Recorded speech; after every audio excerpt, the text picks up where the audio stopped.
नमस्कार, स्वागत है आप सभी का डेन न्यूज में और आपके साथ मैं हूं तनु। आइए एक नजर डालते हैं आज की सुर्खियों पर। गड्ढे के पानी में डूबने से 2 मासूम बच्चों की मौत, परिवार में मचा कोहराम।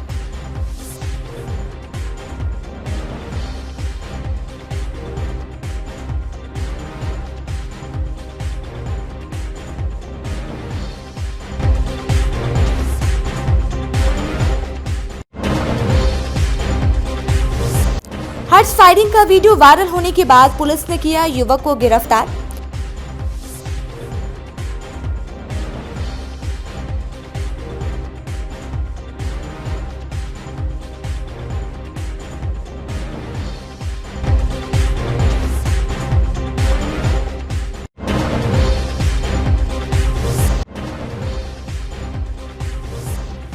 और जारी है पूर्व मुख्यमंत्री मांझी का विरोध, कोर्ट में परिवाद दायर तो वहीं निकाला गया शव यात्रा।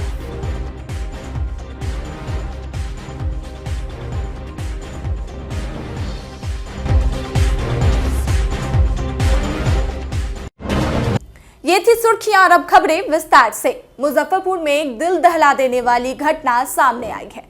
नदी में पानी में डूबने से 2 मासूम बच्चे की मौत हो गई।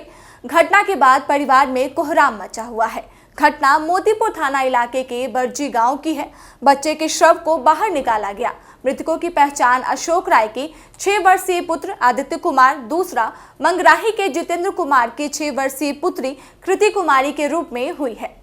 घटना की सूचना मिलने पर मोतीपुर पुलिस मौके पर पहुंची। पुलिस को देख लोगों ने हंगामा करना शुरू कर दिया। पुल निर्माण करने वालों पर लापरवाही बरतने का आरोप लगाया। पुलिस ने समझाकर सभी को शांत कराया, साथ ही शव को अपने कब्जे में लेकर पोस्टमार्टम के लिए SKMCH भेज दिया। बताया गया कि पुल निर्माण के कारण गड्ढा खोदा गया है, इसमें पानी भरा हुआ है। दोनों बच्चे वहीं पे खेल रहे थे। इसी दौरान पैर फिसलने से पानी भरे गड्ढे में गिर गए, जिससे दोनों की मौके पे मौत हो गई। घटना के बाद परिवार में मातम का माहौल पसर गया। परिजन के बीच चीख पुकार मची हुई है। तालाब में डूबने से मर गई है। क्या कार्रवाई आगे की जा रही है? आगे की कार्रवाई जो है सो सारा कागजात लोग लेके आएंगे अथी में कार्यालय में। उसके बाद जो सरकारी मुआवजा होगा इनको प्राप्त होगा। में पुल बन रहा है, वहाँ गड्ढा है, पानी पूर्व से था, वहीं में जाकर दोनों बच्चा डूब के। कहाँ के रहने वाले हैं बच्चे लोग? एक बरजी के है जो हमारे घर के पास के है, एक हमने नतनी मानिए मंगराही बाजार के, जो मैसी थाना के। क्या मांग करते हैं आप? जो सरकार का मुआवजा है, मुआवजा मांग कर रहे हैं, जो नियम है। मुजफ्फरपुर में वीडियो बनाने के चक्कर में एक युवक ने कई राउंड फायरिंग की। फायरिंग का वीडियो वायरल होने के बाद पुलिस हरकत में आई और उसे गिरफ्तार कर लिया। घटना साहिबगंज थाना इलाके की बताई जा रही है। वायरल वीडियो में आप देख सकते हैं कि कैसे युवक एक साथ 3-4 राउंड फायरिंग करता है। युवक का नाम पुष्कर कुमार सिंह बताया जा रहा है। पुष्कर अपने फेसबुक अकाउंट से एक फोटो पिस्टल के साथ लगाते भी यह भी कहा कि किसी भी तरह के काम के लिए मुझसे संपर्क करें। पुलिस उसके पास से एक हथियार भी बरामद किया है। फिलहाल पूछताछ के बाद उसे जेल भेज दिया गया है। मद्य निषेध के मुख्य सचिव के पाठक के द्वारा निर्देश के बाद मुजफ्फरपुर पुलिस अलर्ट मोड में है। ऑपरेशन न्यू ईयर के तहत पुलिस की रेड लगातार जारी है। शराब के धंधेबाजों को दबोचने के लिए पुलिस विशेष तैयारी कर रही है। हाल में ही कई जगहों पर छापेमारी के दौरान यह स्पष्ट हो गया था कि शहर में कई ऐसे इलाके हैं जहां पुलिस की पहुंच आसानी से नहीं हो सकती और ऐसे इलाकों को शराब के धंधेबाजों ने अवैध निर्माण का अड्डा बना लिया है। जब तक पुलिस यहां पहुंचती ये धंधेबाज भाग निकले। अब पुलिस SDRF की मदद से शराब माफियों की तलाश में जुट गई है। मंगलवार को उत्पाद विभाग, LTF और स्थानीय पुलिस ने दियारा इलाके में वोट से छापेमारी की। पुलिस का मानना है कि नए साल को लेकर शराब माफिया नए नए हथकंडे अपना सकते हैं। पुलिस ने साफ शब्दों में कह दिया है कि माफियाओं को किसी भी हाल में बख्शा नहीं जाएगा। दियारा इलाका से हालात का जायजा लिया है हमारे सहयोगी आमिर ने। न्यू ईयर्स नज़दीक है और इसके तहत Muzaffarpur police operation new years चला रही है और शराब माफियाओं पर विशेष नज़र रख रही है। SDRF के साथ इस वक्त हम बोर्ड पर मौजूद हैं और मुजफ्फरपुर पुलिस सिकंदरपुर OP और स्पेशल टीम लगातार दियारा इलाके में सर्च अभियान चला रही है शराब को लेकर।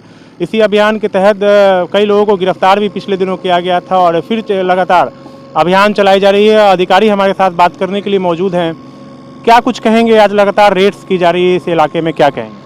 देखिए, लगातार रेड करने का मेरा यही औचित्य है कि हमारे थाना क्षेत्र, हमारे मुजफ्फरपुर में इस तरह की कोई शराब माफिया की कारोबार सक्सेस नहीं हो। समझे? क्या है ऑपरेशन, कैसे कर रहा है ऑपरेशन? देखिए, ऑपरेशन में हम शराब बेचने वाले को, शराब बनाने वाले को, शराब का होम डिलीवरी करने वाले को पूरी तरह से अपने गिरफ्त में लेना चाह रहे हैं। दियारा इलाका को विशेषकर क्या है? दियारा इलाकों में जो फॉर्मेशन करते हैं शराब का, उनकी मानसिकता है कि यहाँ पुलिस नहीं पहुँच पाती है, लेकिन हम लोग लगातार इस क्षेत्र में अपनी गहन चेकिंग और गश्ती लगा रहे हैं। अभी नया साल है, उसको लेकर क्या कुछ? हाँ, नया साल में हम लोग पूरी तरह से तैयार है ताकि हमारे क्षेत्र में किसी तरह का शराब का कारोबार नहीं हो, लोगों तक शराब का डिलीवरी नहीं हो सके। कैसे चेताएंगे शराब माफिया? शराब माफियों का हमारे तरफ से सख्त चेतावनी है कि वो जहाँ भी हैं इस कारोबार को त्याग दे, उनकी कोई मानामानी यहाँ नहीं चलने वाली है। दियारा इलाका में विशेषकर नकली शराब बनाई जाती है, टैबलेट वाला शराब, उसको लेकर किस तरह का अभियान? देखिए, उसके लिए तो हम लोग एकदम, देखिए, नकली शराब के फॉर्मेशन के लिए जहाँ तक हमारे जनता के साथ बहुत ही सुनबे की है पिछले समय में, इसीलिए उनके लिए हम बिल्कुल तरह से सख्त है। बख्शा नहीं जाएगा। सिकंदरपुर ओपी अध्यक्ष भी मौजूद हैं, क्या कुछ कहेंगे? दियारा इलाका में मिलावटी शराब बहुत ज्यादा बड़े पैमाने? नहीं, मिलावटी शराब नहीं बनाया जाता है। पहले कुछ लोग था ऐसी हल्का फुल्का, उसका हम लोग एकदम एक पैर पर खड़ा होके और इसको अपने से परम ठान लिए है कि किसी भी सूरत पर न शराब पीने देंगे, न बनाने देंगे और न बेचने देंगे। किसी का मानसा को हम लोग पूर्ण नहीं होने देंगे। इसके लिए हम लोग को जो कार्रवाई करना होगा, जो कर्तव्य करना होगा, अपने पैर पर अडिग रहेंगे और उसकी मानसा को फेल कर देंगे। नया साल है, नया साल में भी कोई सोचेगा कि होम डिलीवरी कर ले, शराब पी ले या बना ले या बेच ले, हमारे इलाका में, हमारे मुजफ्फरपुर जिला में कहीं भी हम कामयाब नहीं होने देंगे उसको। हम दिन रात छापामारी कर रहे हैं और छापामारी करते रहेंगे। उसकी मनोकामना को पूर्ण किसी भी हालत में नहीं होने देंगे। पियक्कर पर विशेष क्या रहेगी, क्योंकि नए वर्ष में लोग पीपी का ड्रामा, पीपी के जो ड्रामा कार्रवाई करेंगे, हम लोग कानूनी कार्रवाई करेंगे। हमारे तरफ से तो पूर्ण रूप से कानूनी कार्रवाई के लिए हम स्वतंत्र हैं। तो साफ तौर पे पुलिस पदाधिकारी का कहना है, जो पियक्कर हो चाहे शराब माफिया हो, किसी भी हाल में बख्शा नहीं जाएगा। तो दियारा इलाका में लगातार सर्च अभियान चल रही है। बोर्ड पर पुलिस जो है निचला इलाका में, चूंकि शराब माफिया इस बात को मानते हैं कि निचला इलाका में पुलिस नहीं पहुंच सकती है, तो धड़ल्ले से यहां पर शराब की बिक्री की जाती है। इसी सूचना पर पुलिस लगातार दियारा इलाका में रेड्स कर रही है। दियारा इलाका से कैमरा पर्सन रविकांत के साथ आमिर, डेन न्यूज, मुजफ्फरपुर। जीतन राम मांझी द्वारा ब्राह्मणों पर दिए गए विवादित बयान को लेकर पूरे राज्य भर में विरोध जारी है। इसी बीच मुजफ्फरपुर कोर्ट में पूर्व सीएम जीतन राम मांझी और वर्तमान सीएम नीतीश कुमार के खिलाफ परिवाद दायर किया गया है। परिवादी आनंद कुमार झा ने बताया कि जीतन राम मांझी इस तरह का बयान देकर समाज में विद्वेष फैला रहे हैं। इसके बावजूद भी सीएम नीतीश कोई कार्रवाई नहीं कर रहे हैं। ऐसे में उनके खिलाफ भी परिवाद दायर कराया है। अधिवक्ता मनोज कुमार सिंह ने बताया कि सीएम नीतीश कुमार और जीतन राम मांझी के खिलाफ परिवाद दायर कराया गया है। हमने परिवाद दायर किए हैं कि बिहार के पूर्व मुख्यमंत्री जीतन राम मांझी के द्वारा एक सभा को संबोधित करते हुए उन्होंने ब्राह्मण समाज को गाली देते हुए भगवान सत्यनारायण भगवान का पूजन का भी उन्होंने विरोध किया। इससे हम लोग को आहत हुई है और इसी को लेकर हम लोगों ने जीतन राम मांझी एवं माननीय मुख्यमंत्री नीतीश कुमार के विरुद्ध परिवाद दायर किया। जे आनंद कुमार झा के ओर से एक परिवाद दायर किया गया सिविल कोर्ट मुजफ्फरपुर में, अपर न्यायालय प्रथम किया पश्चिमी। इनके द्वारा जो दायर मुकदमा में यह कहा गया है कि जो पूर्व के मुख्यमंत्री माननीय जीतन राम मांझी, उन्होंने एक सभा को, जनसभा को संबोधित करते हुए बेबाक कहे हैं कि ब्राह्मण समुदाय अपने आप को क्या समझते हैं, और उन्होंने सत्यनारायण भगवान का पूजा पर भी कटाक्ष किया है। और श्राद्ध कर्म में वही ब्राह्मण, वही पंडित इस तरह के भावनाओं को और इस तरह के सांप्रदायिक दंगा फैलाने का और समाज में समरसता नहीं, विद्वेष फैलाने का जो काम किए हैं, उससे आहत होकर के परिवादी आनंद कुमार झा ने आज न्यायालय में उपस्थित होकर के और धारा इसमें जो हैं 120 भी, 420, 294, 295, 298, 16 IPC के तहत दर्ज कर लिया गया। अगली सुनवाई 5 जनवरी 2022 को रखी गई। मामला अगर सत्य पाया गया तो कितने दिनों की सजा होगी? इसमें अगर इस तरह की समन होती है तो उन्हें सजाए का जो कम से कम प्रावधान है 7 वर्ष से 10 वर्ष तक। पूर्व मुख्यमंत्री और हिंदुस्तानी आवाम मोर्चा के राष्ट्रीय अध्यक्ष जीतन राम मांझी ने ब्राह्मणों के लिए अपशब्द कहे थे। हालांकि उन्होंने इस मामले को लेकर माफी मांग ली है, लेकिन यह मामला इतनी आसानी से शांत नहीं हो रहा है। हाल ही में जीतन राम मांझी के खिलाफ बिहार के कोर्ट और थानों में शिकायत दर्ज की गई, वहीं उनके खिलाफ सख्त कार्रवाई करने की मांग उठाई गई। इसी दौरान मंगलवार को पुरोहितों, पंडितों और सामाजिक कार्यकर्ताओं के द्वारा गरीब स्थान मंदिर से पूर्व मुख्यमंत्री का अर्थी जुलूस निकाल माखन चौक पर विधिवत दाह संस्कार कर पिंडदान किया, साथ ही विरोध प्रदर्शन किया। मौके पर गरीब स्थान मंदिर के महंत पंडित अभिषेक पाठक, पंडित रिंकू पाठक, पंडित सन्नी पाठक सहित दर्जनों लोग मौजूद रहे।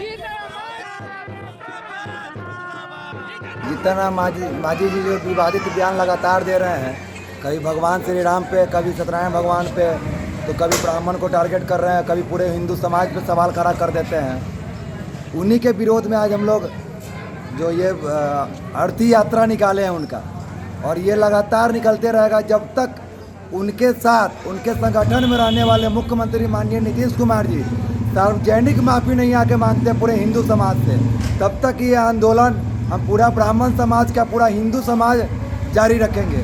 आज मुजफ्फरपुर से हुआ, पूरा बिहार से हुआ, पूरे भारत में ये होगा।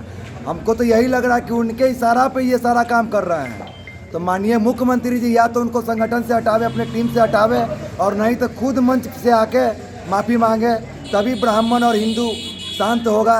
जैसे आज हम लोगों ने सभी ब्राह्मण बंधु मिल के जो है हम लोग अंतिम यात्रा निकाले हैं पूर्व मुख्यमंत्री जीतन राम मांझी की, और ये परसों जो अमर्यादित बयान दिए हैं, ब्राह्मणों को गाली का देकर शब्द बोले, तो कहा गया है जैसे इनके पिताजी दादाजी लोग ब्राह्मण को पूछते थे, और मंत्र में भी कहा गया दैवाहीनम जगत सर्वे मंत्राहीनम ज देवता तत्मंत्रा ब्राह्मणाधीनम इति ब्राह्मण देवता।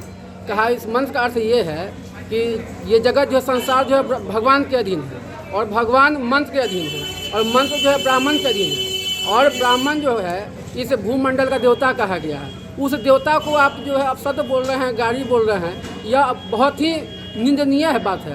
सबसे बड़ा दुर्भाग्य है कि हम लोग ऐसे नेता को चुन के एक सर्वोच्च स्थान पर पहुंचाते हैं, और ये हमारे पूर्व उप मुख्यमंत्री मांझी जी ये हमको गाली नहीं दे रहे हैं, ब्राह्मण को गाली नहीं दे रहे हैं, और ये भगवान को गाली नहीं दे रहे हैं, ये अपने आप को गाली दे रहे हैं। और सबसे बड़ी बात है कि हमारे देश के मुखिया जो अपना सर्वस्व लुटा कर और राम मंदिर के पीछे बढ़ के और राम मंदिर बनवाए, उसको भी गाली दे रहे हैं। यहाँ ब्राह्मण समाज की बात नहीं है, ये उस राम को गाली दे रहे हैं जिन्होंने कभी जात पात का कोई संरक्षण रखा ही नहीं, निषाद राज जिसको उन्होंने मित्र बनाया। पूर्व मुख्यमंत्री जीतन राम मांझी के अमर्यादित बयान पर माफी मांगने के बाद भी मुजफ्फरपुर जिले में लोगों का आक्रोश थमने का नाम नहीं ले रहा है। मंगलवार को इसके विरोध में लेनिंग चौक पर मांझी का पुतला दहन किया गया। अखिल भारतीय स्वर्ण मोर्चा के सदस्यों ने छाता चौक स्थित चित्रगुप्त एसोसिएशन परिसर से आक्रोश मार्च निकालकर लेनिंग चौक पर जीतन राम मांझी का पुतला दहन किया। मोर्चा के सदस्यों ने बताया कि पूर्व मुख्यमंत्री जीतन राम मांझी का अमर्यादित बयान माफी के लायक नहीं है, उन्हें हिंदू समाज से सार्वजनिक तौर पर माफी मांगनी होगी। के समाज ने ही इनका उत्थान कराया, इनका शिक्षा दीक्षा कराया, वहाँ से शिक्षा ग्रहण करके जगन्नाथ मिश्र का चारण करके इनने सामाजिक जीवन प्राप्त किया। सामाजिक जीवन में आने के बाद शिवानंद तिवारी के सेवा से राजद में गए, वहाँ शिवानंद की तिवारी के सेवा से जनता दल यू में आए, जनता दल यू के सेवा से ब्राह्मणों के सेवा से ही सहयोग से ही इन्होंने मुख्यमंत्री का पद ग्रहण किया, और ब्राह्मणों को ही ये खोर खोर करके गाली दे करके ऐसा आप सब इनने जो बोला है, जिसको बोलने में भी हमें तकलीफ़ हो रही है। अगर हमारे समाज से कोई अगर इस तरह का बात करता है तो उसको सीधे जेल भेज दिया जाएगा। इनका जो एक्ट बनाया गया हुआ है, इन लोग कर रहे हैं। हम लोगों की मांग है जीतन राम मांझी को गिरफ्तार करो, क्षमा मांगे और उनकी गिरफ्तारी हो, अपने शब्द को वो वापस लें और उनकी गिरफ्तारी हो। हम नेता एवं पूर्व मुख्यमंत्री जीतन राम मांझी के ब्राह्मणों के खिलाफ की गई टिप्पणी पर जदयू नेता ने भी कड़ी आपत्ति जताई है। प्रदेश सचिव रंजीत सहनी ने कहा कि अमर्यादित शब्दों का इस्तेमाल दुर्भाग्यपूर्ण है। ब्राह्मण के साथ भगवान सत्यनारायण पूजा के लिए अपमानजनक शब्द का प्रयोग कर उन्होंने ब्राह्मण ही नहीं बल्कि पूरे हिंदू समाज को अपमानित किया है। उन्हें इसके लिए सनातन वर्ग से माफी मांगनी चाहिए। साथ ही कहा कि उम्र का भी असर हो सकता है, क्योंकि एक उम्र के बाद व्यक्ति का मानसिक संतुलन सही नहीं रहने के कारण इस तरह का अमर्यादित शब्दों का प्रयोग कर बोलने का काम किए हैं, या कहीं से सही नहीं है।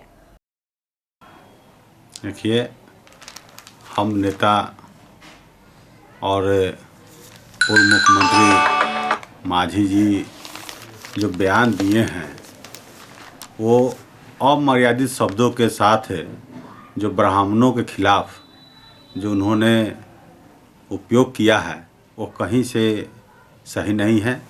और ब्राह्मण के साथ साथ भगवान सत्यनारायण ने पूजा के लिए जो अपमानजनक शब्द का उन्होंने इस्तेमाल किया है वो ब्राह्मण ही नहीं बल्कि पूरे हिंदू सनातन धर्म के अपमानित करने का काम किए हैं। और हमारी राय है कि इसे मांझी जी को माफ़ी मांगनी चाहिए।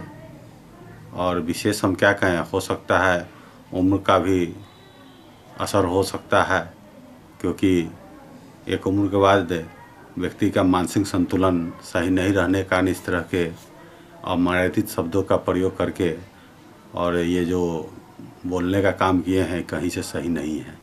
मुजफ्फरपुर जंक्शन पर क्षेत्रीय रेलवे उपयोगकर्ता सलाहकार समिति JURCC की टीम मंगलवार को रेलवे स्टेशन पर निरीक्षण की। इस दौरान यात्री सुविधा में कई कमियां दिखी। साफ सफाई, शौचालय, वेटिंग रूम में भी कमी थी। वहीं रेलवे स्टेशन पर यात्री के बैठने के लिए पश्चात कुर्सी भी नहीं थी। वहीं JURCC सदस्य मनोज कुमार सिंह ने बताया कि मुजफ्फरपुर रेलवे स्टेशन उत्तर बिहार का बड़ा रेलवे स्टेशन है। यहाँ यात्री सुविधा को लेकर अच्छी व्यवस्था रहनी चाहिए। जो भी कमियां दिखी है उन पर JURCC की बैठक में चर्चा कर दूर किया जाएगा। उत्तर बिहार का एक बड़ा रेलवे स्टेशन मुजफ्फरपुर जंक्शन है। हजारों यात्री यहाँ से नियमित एक जगह से दूसरे जगह जाते और आते रहते हैं। इस स्थिति में इस स्टेशन का साफ होना, इस स्टेशन पर यात्रियों की बैठने की समुचित व्यवस्था होना, महिला यात्रियों की सुरक्षा और उनकी शौचालय का भी सुदृढ़ीकरण होना, इन सब विषयों को लेकर के आज हम लोग इस स्टेशन का निरीक्षण किए हैं। और यहाँ जो स्टेशन के हमारे माननीय अधीक्षक हैं मनोज बाबू, उन्होंने काफ़ी हम लोगों को सकारात्मक सहयोग दिया है। और जो छोटी मोटी समस्याएं हैं यहाँ स्टेशन की, जैसे बड़ा स्टेशन होने के बावजूद बैठने की चेयर यहाँ बहुत कम है, इसका हमने आग्रह भी किया है। और आगे जो ECR की बैठक है पूर्व मध्य रेल का, उसमें हम इस विषय को उठाने वाले हैं। इस स्टेशन से जुड़ी हुई जो भी समस्याएं हैं उसको नोट आउट किया है हम लोगों ने और इसको आगे ले जाएंगे। और यह स्टेशन स्वच्छ और सुंदर और बड़ा स्टेशन रहे और यहाँ सुरक्षा से लेकर के बाकी सारी चीज़ें सुव्यवस्थित रहे, इसका एक सकारात्मक प्रयास करने के लिए हम लोग आज इस स्टेशन पर आए थे। मंगलवार को ऑल इंडिया किसान खेत मजदूर संगठन के द्वारा ऐतिहासिक किसान आंदोलन के सबक और आगे के कार्यभार को लेकर वार्तालाप कार्यक्रम का आयोजन किया गया। किसान खेत मजदूर संगठन के राष्ट्रीय अध्यक्ष सत्यवान ने बताया कि किसान आंदोलन किसानों की जो जीत है वह उसे अभी अधूरा समझते हैं। अभी भी किसानों की जो प्रमुख मांगे थी उन्हें पूरी तरीके से नहीं मानी गई है, जिन्हें लेकर आगे की रणनीति को लेकर चर्चा की गई।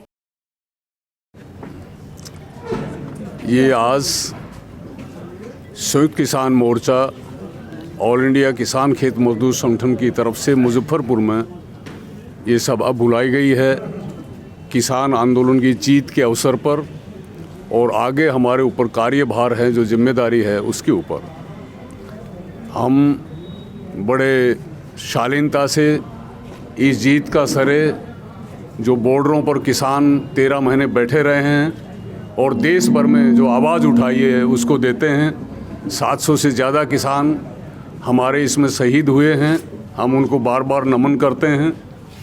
इसमें निश्चित रूप से हमारी जीत हुई है। इसमें एक नया भरोसा पैदा हुआ है कि किसान अगर एकजुट हों तो जीत सकते हैं, बड़ी से बड़ी बर्बर अत्याचारी सरकार को झुका सकते हैं, झुकाया है। जो हमारा नारा था लड़ेंगे जीतेंगे, उसको साकार किया है, हम सभी मिलकर जीते हैं। लेकिन हमारे सामने कार्यभार हैं। अभी सरकार से जो समझौता हुआ है जीत का, उसमें एमएसपी का सवाल कमेटी के रूप में है। बिजली बिल भी अभी स्थगित किया गया है, समाप्त नहीं किया गया। तो आइंदा ये मसले हैं और हमारे देश में सभी लोगों ने हमको समर्थन दिया है। महानगर जदयू अल्पसंख्यक प्रकोष्ठ के प्रदेश महासचिव सोहेल सिद्दीकी के इमामगंज स्थित आवास पर मंगलवार को मुख्यमंत्री नीतीश कुमार की समाज सुधार यात्रा की तैयारी को लेकर बैठक की गई। जदयू अल्पसंख्यक प्रकोष्ठ के नेताओं ने मुख्यमंत्री के आगमन को लेकर हर्ष जताते हुए अपनी परेशानी का मेमोरेंडम उनके समक्ष रखने की बात की।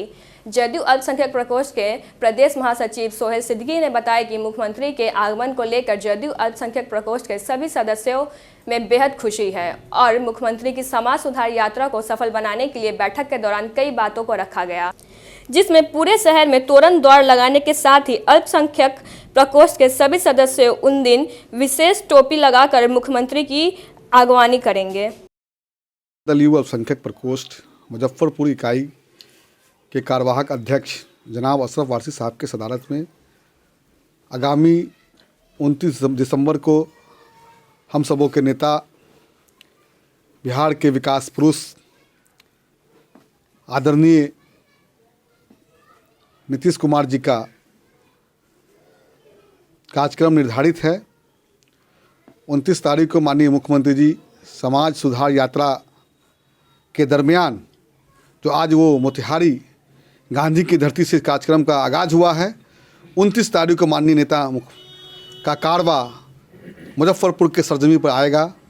हम तमाम मुजफ्फरपुर शहरवासी, ख़ास तौर से जनता दल यूनाइटेड के जो हमारे साथी हैं, जो कार्यकर्ता हैं, तमाम लोग और अक़लियती समुदाय के लोग, क्योंकि आज की जो स्पेशल मीटिंग जो माइनॉरिटी विंग है जनता दल यूनाइटेड की, उसकी समीक्षा बैठक की गई है कि माननीय नेता का हम लोग किस तरह से ज़ोरदार तरीके से इस्तकबाल करेंगे। पूरे शहर को हम लोग होर्डिंग्स, पोस्टर, तोरण द्वार से हम लोग बांटने काम करेंगे। हमारी जो पहचान है, हम टोपी में रहेंगे, हमारी होर्डिंग्स उर्दू में रहेगी और पूरी जोश और खरोश के साथ अपने आदरणीय नेता नीतीश कुमार जी का हम लोग समाज सुधार यात्रा के क्रम में ज़ोरदार स्वागत इस्तकबाल करेंगे। मंगलवार को छात्र जदयू के द्वारा विश्वविद्यालय अतिथिशाला में एक बैठक आयोजित किया गया, जिसमें आगामी 29 तारीख को मुख्यमंत्री नीतीश कुमार का मुजफ्फरपुर आगमन पर तैयारी के लिए विचार विमर्श किया गया। मौके पर मुख्य अतिथि रंजीत सहनी, रामशंकर सिंह, सुबोध कुमार सिंह, विश्वविद्यालय अध्यक्ष रंजीत राज गुड्डू, युवा नेता उत्तम पांडे सहित दर्जनों छात्र और युवा नेता मौजूद रहे। क्या किया गया, क्या कुछ निर्देश दिया गया, क्या कुछ रहेगा भागीदारी? बैठक हुआ है, इसमें छात्रों की तैयारी के संबंध में जो मुख्यमंत्री जी का प्रोग्राम है समाज सुधार के लिए पूरे हर जिला में जा रहे हैं। मुजफ्फरपुर में भी 29 तारीख को प्रोग्राम है, उसमें छात्रों को एकजुट होकर इसके प्रचार प्रसार के लिए जो मुख्यमंत्री जी का मूल उद्देश्य है, बाल विवाह, आपको जो समाज सुधार की तरह आता है, साथ साथ उसमें शराबबंदी मुख्य रूप से है। जो शराबबंदी से कितनी लाभ है समाज को, इस पर प्रचार प्रसार होगा और लोगों को शराब छोड़ने के लिए लोगों को हम लोग आग्रह करेंगे कि इस पर ऐसा मत किया जाए, इससे समाज को बहुत हानि हो रहा है, बच्चों को हानि हो रहा है, महिलाओं को हानि। बैठक में पूर्व के वक्ताओं ने भी आपके संज्ञान में लाया कि मुख्य उद्देश्य क्या था। आज जानते हैं कि आगामी 29 तारीख को मुख्यमंत्री जी आ रहे हैं, मुजफ्फरपुर में बिहार भ्रमण का है, उस क्रम में मुजफ्फरपुर 29 तारीख को आ रहे हैं। तो छात्रों और नौजवान जो बिहार यूनिवर्सिटी के जदयू के छात्र हैं, उन्होंने एक विशेष बैठक बुला के अपनी तैयारी किस तरीके से वो स्वागत करेंगे इसके संदर्भ में चर्चा किया। उसमें हम लोग को भी आमंत्रित किया गया था, हम लोग से विचार विमर्श किया गया और यह निर्णय लिया गया कि बड़ी संख्या में यहाँ से छात्रों और युवाओं की एक जत्था यहाँ से कूच करेगी और सब स्वागत करेंगे। और मुख्यमंत्री जी जो ने 3 ऐतिहासिक निर्णय लिया है, मुख्यतः शराबबंदी और दहेज प्रथा के खिलाफ एक संघर्ष छेड़ा है और बाल विवाह, तीन आयाम है। उसके संदर्भ में हम जन गांव जाकर मुख्यमंत्री की योजनाओं को उनको बताएंगे। इसकी सफलता के बाद इसके लाभ को उनको बताया जाएगा। और हम लोगों ने भी बताया कि किस तरीके से पहले गांव में बच्चे पढ़ाई नहीं कर पाते थे, जो अभिभावक होते थे वो शराब में के इसमें पैसा खर्च कर दिया करते थे, बच्चे परिवार के सदस्य कुपोषण का शिकार होते थे, बड़ी दुश्वारियाँ थी। तो आज जब ये शराबबंदी लागू हो गया तो किस तरीके से गुणात्मक सुधार समाज में हुआ है ये दिख रहा है। के साथ बैठक किया गया, क्या कुछ रणनीति? आगामी 29 दिसंबर को माननीय मुख्यमंत्री नीतीश कुमार जी का मुजफ्फरपुर में आगमन होना है, जिसके तैयारी के लिए आज छात्र युवाओं ने बैठक रखी है उत्तम पांडे जी और कुंदन सैंडल जी के नेतृत्व में। और उसमें उस तैयारी में सभी साथी को लगना है, खास के उसमें युवाओं और छात्र की भागीदारी बहुत ही महत्वपूर्ण ढंग से की जाएगी। और उसी की तैयारी में आज ये बैठक बुलाई गई है, जिसमें हम लोग मजबूती से 29 तारीख का कार्यक्रम जो माननीय मुख्यमंत्री जी का मुजफ्फरपुर में होना है, जिसको सफल अधिक से अधिक संख्या में लोग जुटकर उस कार्यक्रम को सफल बनाने का काम करेंगे। कोरोना काल में अपनी सेवा देने वाले मानव बल ने मंगलवार को दूसरे दिन भी सिविल सर्जन कार्यालय का घेराव किया, सरकार विरोधी नारेबाजी करते हुए धरना दिया, चेतावनी दी है कि आगे भी आंदोलन जारी रहेगा। स्वास्थ्यकर्मी मानव बल जन संघर्ष मोर्चा के सदस्यों का कहना है कि मानव बल के साथ दोहरी भूमिका सरकार निभा रही है। एसकेएमसीएच में बहाल मानव बल जहां अब तक काम कर रहे हैं, वहीं दूसरी ओर सदर अस्पताल में काम करने वाले मानव बल को हटा दिया गया। अगर बहाली नहीं होती है तो बड़ा आंदोलन होगा। हम लोग को 3 महीना के लिए रखा गया। जय दिन हम लोग संविदा पर हम लोग जय दिन काम किए हैं, तय दिन कहीं हम लोग को भुगतान हुआ है। 3 महीना का भुगतान हम लोग को नहीं हुआ है। दूसरी बात, हम लोग की बहाली जायज़ है। आपका भ्रष्ट अफसर और भ्रष्ट कलेक्टर सब मिल के तालमेल करके हम लोग को हटाया, उसमें हम लोग की कहाँ से कोई गलती है? आप ही बताइए। पिछले बार मंगल पांडे जी 3-4 दिन पहले पेपर में निकला है कि 1922 में एनएम की बहाली हब होगी, माने पूरा बहाली होगी, एक कोई एनएम नहीं बचेगी। हम लोग आज बहाल है तो तुम हम लोग को हटा रहा है और तुम 22 में तुम बहाली कर देगा, हमको चुतिया बनाते हो। इसी तरह लालू जी करते थे कि जब चुनाव आता था तो शिलापट लगाते थे कि अब यहाँ निर्माण होगा, यहाँ शिलान्यास होगा। हम लोग भूल भुलैया में पढ़ने वाले नहीं हैं। हम लोग का अभी जो नौकरी है, अभी जो हम लोग को मानव बल पर तुम रखा है, तो अभी हम लोग को परमानेंट करो या संविदा पर ही अभी रखो। बाद में क्या होगा कौन जानता है? फिर कुर्सी मिल जाएगा तो तुम 7 पुरुष के लिए अपना कुर्सी संभालिएगा। मंगलवार को समाहरणालय सभागार में शराब के कारोबार में जब्त किए गए वाहनों की नीलामी प्रक्रिया जिला प्रशासन की देखरेख में की गई। बाइक सहित विभिन्न तरह की 86 वाहनों की नीलामी की गई। अपर समाहर्ता राकेश कुमार ने बताया कि बाइक, पिकअप, टेम्पो, ट्रक सहित अन्य कई तरह की वाहनों की नीलामी प्रक्रिया की गई। उन्होंने बताया कि प्रत्येक माह के हर 15 तारीख और 30 तारीख को वाहनों की नीलामी की प्रक्रिया अपनाई जाती है। पूर्व में भी नीलामी प्रक्रिया में दर्जनों वाहनों की नीलामी हो चुकी है। आज की नीलामी में अभी तक 15 लाख रुपए की राजस्व की प्राप्ति हुई है। आज कुल विभिन्न थाना कांडों के तहत जो मद्य निषेध का अधिहरण का जो कानून है, उसके तहत 86 वाहनों की नीलामी की जा रही है। किस वाहन पर स्टे मिला है? वाहन के स्टे का एक वाहन पर स्टे है और सभी वाहनों का जो है नीलामी की जा रही है। कितने मतलब राजस्व की प्राप्ति होगी?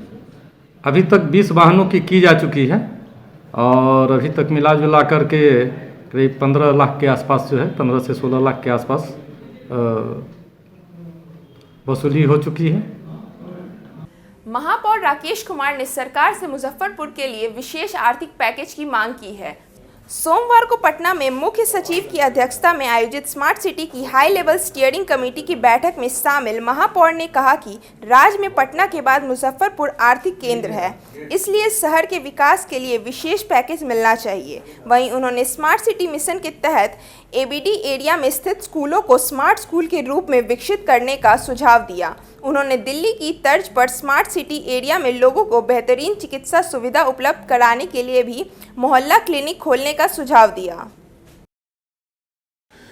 कल पटना में मुख्य सचिव के सभागार में और वहाँ बैठक हुई स्मार्ट सिटी की हाई स्ट्रीमिंग कमीशन की, जिसमें हमारे प्रधान सचिव महोदय, नगर आयुक्त, पटना के मेयर और भी इस जगह के मेयर और सभी स्मार्ट सिटी के अधिकारीगण थे। वहाँ पर बैठक का जो भी हम लोग का प्रोग्रेस है उसके बारे में जाना गया।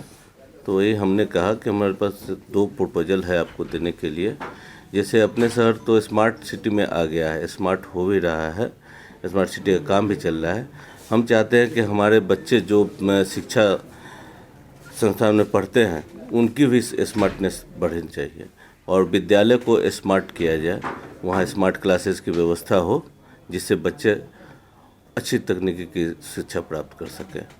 इस पर और फिर एक और प्रपोजल दिया, वो था अपना कि जैसे मोहल्ला क्लिनिक का स्वास्थ्य के प्रति, यहाँ पर गरीब जनता इधर उधर घूमती रहती है, सही स्वास्थ्य लाभ नहीं मिलता है उनको, तो उनके लिए भी हमने मोहल्ला क्लिनिक का बात किया। जैसे दिल्ली के तर्ज में मोहल्ला क्लिनिक चलता है, उस हिसाब से हमारे शहर में भी मोहल्ला क्लिनिक की मांग किए हैं स्मार्ट सिटी के अंतर्गत।